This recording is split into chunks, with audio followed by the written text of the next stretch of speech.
ایک دفعہ کا ذکر ہے کہ ایک تاجر تھا جو ہر سال سفر پر جاتا، سودا لاتا اور بیچتا۔ ایک دن وہ سفر سے واپس آ رہا تھا، تب وہ ایک باغ کے پاس رکا۔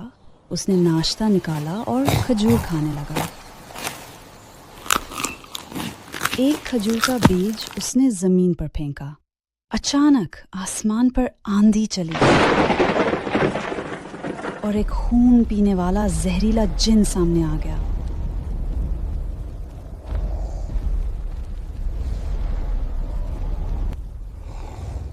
تم نے میرے بیٹے کو مار دیا۔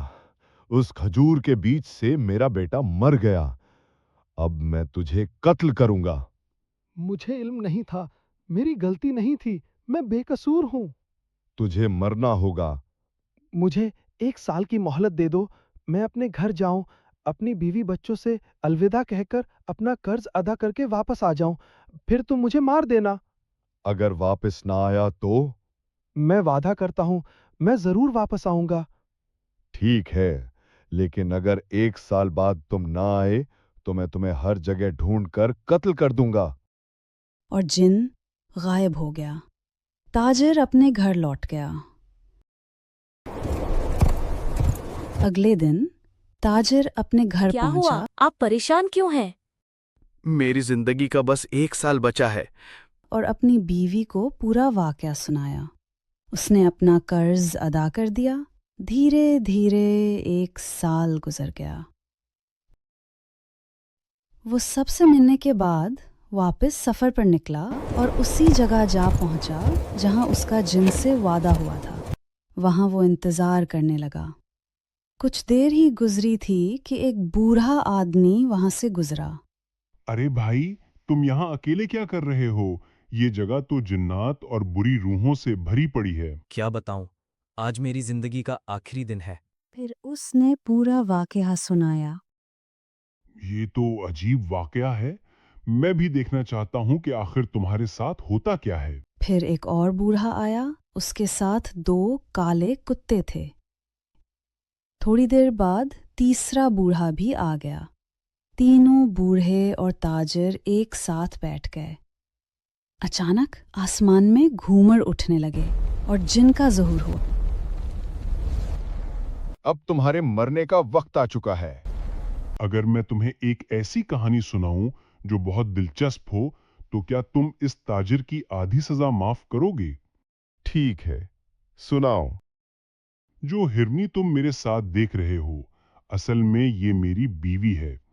ہمارے اپنے بچے نہیں تھے، اس لیے میں نے اپنی قنیز کے بیٹے کو گود لے لیا اور اس سے اپنا وارث بنایا، لیکن میری بیوی اس سے نفرت کرتی تھی۔ جب میرا بیٹا 10 سال کا ہوا، مجھے سفر پر جانا پڑا۔ میں نے روانہ ہونے سے پہلے بیوی سے کہا، ان دونوں کا خیال رکھنا۔ مگر میری بیوی جادو جانتی تھی۔ اس نے میرے بیٹے کو بچھڑا بنا دیا اور اس کی ماں کو گائے، پھر دونوں کو ایک چرواہا کے حوالے کر دیا۔ میں جب واپس آیا اور پوچھا تو میری بیوی نے کہا، تمہاری کنیز مر گئی اور تمہارا بیٹا غائب ہو گیا۔ میں نے بہت تلاش کی لیکن نہ ملا۔ ایک دن قربانی کے لیے میں نے چرواہا سے گائے مانگی۔ جو گائے لائی گئی وہ میری بدقسمت قنیز ہی تھی۔ میں نے کہا، یہ قربانی کے لائق نہیں، کوئی اور گائے لاؤ، لیکن میری بیوی نے اشارہ کیا، یہی سب سے بہترین ہے۔ چرواہا نے اسے ذبح کر دیا۔ گوشت نہ نکلا، صرف ہڈیاں رہ گئیں۔ میں بہت پریشان ہوا۔ دوسرے دن جب میں نے پھر گائے مانگی تو چرواہا ایک بچڑا لے آیا۔